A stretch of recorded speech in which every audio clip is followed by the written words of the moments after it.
अ, मी उद्धव जैताळकर. मी पुण्यात जॉबला आहे. मूळ मी सांगलीचा आहे. हेअर ट्रान्सप्लांटच्या अगोदर हेअर खूप विरळ होते. डेन्सिटी खूप लो होती. थोडं टेम्पल एरियामध्ये आत गेलेले होते. सर्जरीच्या वेळेचा एक्सपिरियन्स खूप भारी होता. म्हणजे वाटलं नव्हतं की वाटत होतं की खूप पेन वगैरे होईल, पण पेन वगैरे अजिबात झालं नाही. सर्जरी एका दिवसात पूर्ण कंप्लीट झाली. सकाळी मी 10ला आलेलो, रात्री 9 पर्यंत माझी सर्जरी कंप्लीट झालेली होती.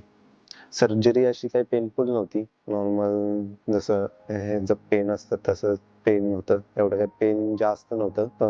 महत्वाचं डॉक्टर जो स्टाफ होता खूप सपोर्टिव्ह होता. म्हणजे जे इम्प्लांट करणारे टेक्निशियन आहेत ते खूप भारी सपोर्टिव्ह होते.